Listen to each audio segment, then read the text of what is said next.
Hi പ്രിയമുള്ള സുഹൃത്തുക്കളെ, ദേഹം മുഴുവനും എണ്ണയും കരിയും പുരട്ടിയിരിക്കുന്നു. ലുങ്കിയും ഷർട്ടും അകത്താക്കി പുറത്തൊരു നിക്കർ ധരിക്കും. ദേഹം മുഴുവനും എണ്ണയും കരിയും തേച്ചു പിടിച്ച് വീടിന്റെ മുറ്റത്തെത്തി കുട്ടികളെ പോലെ കരഞ്ഞോ, പൈപ്പ് തുറന്ന് ശബ്ദമുണ്ടാക്കിയോ വീട്ടുകാരെ കൊണ്ട് തന്നെ വാതിൽ തുറപ്പിക്കുന്ന കുറുവാ സംഘം വീണ്ടും വൈറലാകുകയാണ്. ഗേറ്റ് ചാടി അകത്ത് കടക്കും. സ്ത്രീകളെ പോലെ കരയും, രക്ഷിക്കണേ എന്ന് വിളിക്കും. കുട്ടികളുടെ ശബ്ദത്തിൽ കരയും. പൈപ്പ് തുറന്നു വിടും. പുറത്തെ ലൈറ്റ് അണയ്ക്കും. പൈപ്പിലെ വെള്ളം ഇങ്ങനെ നിരന്തരം പോകുമ്പോൾ വീട് തുറന്ന് വീട്ടിൽ നിന്ന് ആരെങ്കിലും ഇറങ്ങി വരും പൈപ്പ് അടയ്ക്കാൻ. മോഷണം കുലത്തൊഴിലാക്കി മാറ്റിയ കുറുവാ സംഘം ഏറെക്കാലത്തിന് ശേഷം വീണ്ടും കേരളത്തിന്റെ സമാധാനം കെടുത്താൻ ഇറങ്ങിയിട്ടുണ്ട്. ആലപ്പുഴയിൽ പല പ്രദേശങ്ങളിലും കുറുവാ സംഘം മോഷണം നടത്താൻ ശ്രമിച്ചു എന്നാണ് റിപ്പോർട്ടുകൾ. എന്നാൽ മോഷണങ്ങൾക്ക് പിന്നിൽ കുറുവാ സംഘമാണോ എന്ന് വ്യക്തമല്ല. കഴിഞ്ഞ 14 ദിവസത്തിനിടയിൽ ചേർത്തല, മണ്ണാഞ്ചേരി, മാരാരിക്കുളം പ്രദേശത്തായി 10 സ്ഥലങ്ങളിലാണ് മോഷണം നടന്നത്. മണ്ണാഞ്ചേരി, ആര്യാട് ഭാഗങ്ങളിൽ നിന്ന് കണ്ടെത്തിയ CCTV ദൃശ്യങ്ങളാണ് കുറുവാ സംഘത്തിലേക്ക് വിരൽ ചൂണ്ടിയത്. ദൃശ്യങ്ങൾ തമിഴ്നാട് പോലീസിന് കൈമാറിയിരിക്കുകയാണ്. ആക്രമിച്ച് കൊന്നിട്ടായാലും മോഷണം നടത്തുന്നവരാണ് കുറുവാ സംഘം. ഇരുട്ടിൽ ഒളിച്ചിരുന്ന് ഞൊടിയിടയിൽ ആക്രമിക്കും. ആരെയും എന്ത് ചെയ്യാനും മടിക്കില്ല. മാരകായുധങ്ങൾ എമ്പാടുമുള്ള ഒരു സംഘമായിട്ടാണ് ഇവർ പ്രവർത്തിക്കുന്നത്. സ്ത്രീകളുടെ ശരീരത്തിൽ നിന്നും ആഭരണങ്ങൾ മുറിച്ചെടുക്കാനും വലിച്ചു പൊട്ടിക്കാനും അവരെ ഉപദ്രവിക്കാനും സെക്കൻഡുകൾ പോലും വേണ്ട. 100 കണക്കിന് പേർ അടങ്ങുന്നതാണ് ഈ സംഘമെന്നും റിപ്പോർട്ടുകളുണ്ട്. പകൽ ചെറിയ ജോലികളുമായി ചുറ്റിക്കറങ്ങി വീടും പരിസരവും ഒക്കെ കണ്ടുപിടിച്ച് എവിടെ എന്താണുള്ളത്, ആരുടെ കയ്യിലാണ് ആഭരണങ്ങൾ ഉള്ളത്, ഇതെല്ലാം കണ്ടു മനസ്സിലാക്കി രാത്രിയാണ് മോഷണം നടത്തുന്നത്. കേരള തമിഴ്നാട് അതിർത്തിയിലാണ് ഇവരുടെ കേന്ദ്രം. വീടുകളുടെ പിൻവാതിൽ അകത്ത് കയറുന്നതാണ് ഇവരുടെ രീതി. 3 പേരാണ് ഒരുമിച്ച് കയറുന്നത്. മോഷണം നടത്തേണ്ടുന്ന വീടുകൾ 6 മാസം വരെ നിരീക്ഷിക്കും. കൂട്ടത്തിലെ ഒരാൾക്ക് കവർച്ച നടത്തുന്ന വീടിനെ കുറിച്ച് പൂർണ്ണമായ വിവരമുണ്ടായിരിക്കും. ഏത് സമയത്തും ആരെയും ആക്രമിച്ച് മോഷണം നടത്താൻ ഇവർക്ക് കഴിയാറുണ്ട്. എതിർത്താൽ ആയുധം വെച്ച് ഭീഷണിപ്പെടുത്തും, വേണ്ടി വന്നാൽ കൊല്ലും. കുറുവാ സംഘം അടുത്തിടെ കേരളത്തിലേക്ക് കടന്നതായി ഇന്റലിജൻസ് വിഭാഗം മുന്നറിയിപ്പ് നൽകിയിരുന്നു. 75 പേരടങ്ങുന്ന ഒരു സംഘം പാലക്കാട് അതിർത്തി വഴി കേരളത്തിലെത്തി എന്നാണ് ഇപ്പോഴത്തെ വിവരം. ഈ ഒരു സംഘത്തെ പിടിക്കാൻ എന്തുകൊണ്ടാണ് സൂക്ഷ്മ നിരീക്ഷകരായ പോലീസുകാർക്ക് പോലും സാധിക്കാതെ പോയത്? അതുകൊണ്ട് ഇവരുടെ സംഘത്തിൽ വമ്പൻ തലവന്മാരുണ്ട്. ഇവർക്ക് ഏത് ആയുധങ്ങളെയും നിഷ്പ്രയാസം പ്രതിരോധിക്കാനുള്ള കഴിവുണ്ട്. ശക്തമായ രൂപത്തിൽ പരിശീലനം ലഭിച്ച ആളുകളാണിവർ. അതുകൊണ്ട് ഇവരെ 100ഓളം ആളുകളാണ് ഒരുമിച്ച് ഒരു വീടിനെ കേന്ദ്രീകരിച്ച് കയറുന്നത്. പെട്ടെന്ന് ഇവരെ പ്രതിരോധിക്കാനും സാധിക്കില്ല. അതുകൊണ്ട് ജനങ്ങൾ തന്നെ മുന്നിട്ടിറങ്ങണം.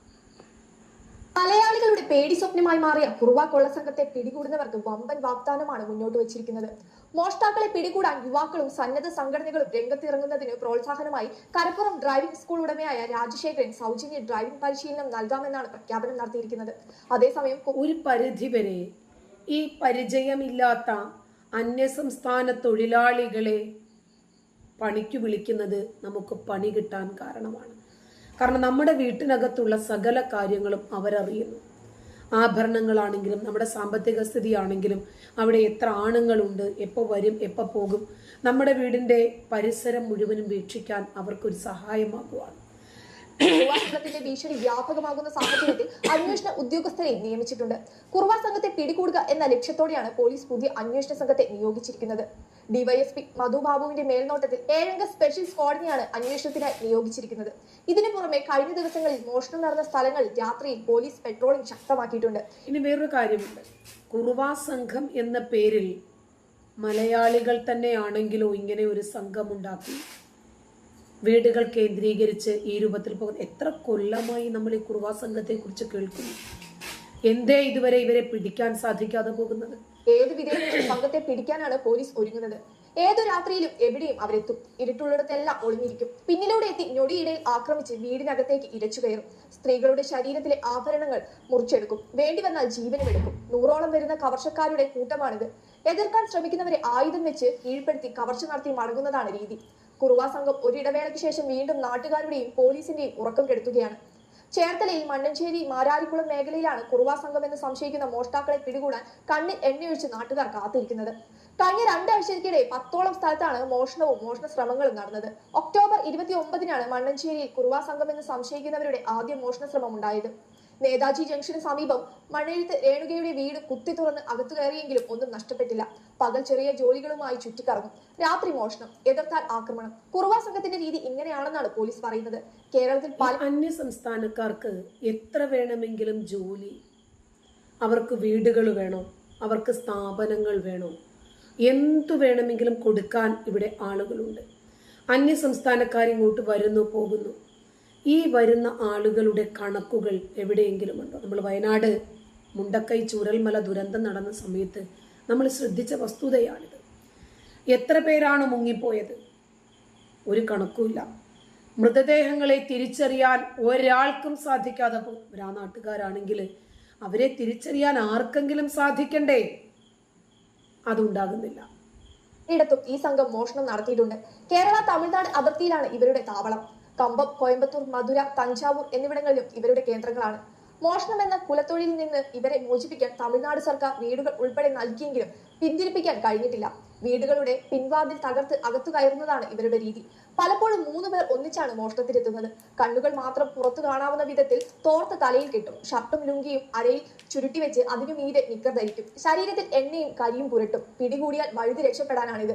വീടിന് പുറത്തെത്തി കുട്ടികളുടെ കരച്ചിൽ പോലുള്ള ശബ്ദം ഉണ്ടാക്കുകയോ ടാപ്പ് തുറന്ന് വെള്ളം ഒഴുക്കുകയോ ചെയ്യും. ഇത് കേട്ട് വാതിൽ തുറക്കാൻ വീട്ടുകാരെ പ്രേരിപ്പിക്കും. പുറത്തിറങ്ങുന്നവരെ ആക്രമിച്ച ശേഷം അകത്തേക്ക് ഇരച്ചു കയറും. വീട്ടിൽ കയറുന്ന സംഘത്തിലെ ഒരാൾക്ക് മാത്രമാകും സ്ഥലത്തെക്കുറിച്ച് പരിചയമുണ്ടാവുക. ആയുധം കാട്ടി ഭീഷണിപ്പെടുത്തി സ്വർണവും പണവും തട്ടിയെടുക്കുന്ന രീതിയുമുണ്ട്. സ്ത്രീകളുടെ ശരീരത്തിലെ ആഭരണം മുറിച്ചെടുക്കാൻ പ്രത്യേക കത്രികയാണ് ഉപയോഗിക്കുക. നന്നായി മലയാളം അറിയാവുന്ന ഇവർ മോഷണം നടത്തുന്ന സ്ഥലങ്ങളിൽ മലയാളം മാത്രമേ സംസാരിക്കൂ. മോഷണം നടത്തേണ്ട വീടുകൾ 6 മാസം മുമ്പ് വരെ നിരീക്ഷിക്കും. ശേഷം ആസൂത്രണം ചെയ്തയുടൻ താമസ സ്ഥലം മാറും. മോഷണ സ്ഥലത്തിന് കിലോമീറ്ററുകൾ അകലെയായിരിക്കും അപ്പോൾ താമസിക്കുക. പതിവായി മോഷണത്തിനെത്തുന്ന ജില്ലകളിലൊന്ന് ആലപ്പുഴയാണെന്നാണ് വിവരം. ഏതു സമയത്തും ആരെയും എതിർത്ത് തോൽപ്പിച്ച് കവർച്ച നടത്താനുള്ള ശേഷി ഇവർക്കുണ്ട്. ഒന്ന് ആലോചിച്ചു നോക്കണം. ഈ കേരളക്കരയിൽ എത്രയോ കൊല്ലമായി മലയാളികളെ ഭീതിയിലാഴ്ത്തിക്കൊണ്ടിരിക്കുന്ന ഒരു സംഘം ഇടയ്ക്കിടെ ഇവർ പ്രത്യക്ഷപ്പെടും. ആ സമയത്ത് മാധ്യമങ്ങളിൽ വാർത്തകളിൽ നിറയും. കുറച്ച് കഴിയുമ്പോൾ അനിക്സ്പ്രേയുടെ പരസ്യം പോലെ അത് പോകും. മറ്റൊരിടത്ത് സമാനമായ രൂപത്തിൽ ഒരു കവർച്ച നടക്കുമ്പോൾ, മരണം സംഭവിക്കുമ്പോൾ മാത്രമാണ് വീണ്ടും ഈ വിഷയം ചർച്ചയ്ക്കെത്തുക. ഇതേ സാഹചര്യം നമ്മൾ അനുഭവിക്കാൻ തുടങ്ങിയിട്ട് കൊല്ലം കുറയായി. ഇതുവരെ ഇവരെ പിടിക്കാൻ കഴിഞ്ഞിട്ടില്ല. ശരി, അവർ 75 പേരോ 100 പേരോ പരിശീലകന്മാർ തന്നെ ആയിക്കൊള്ളട്ടെ.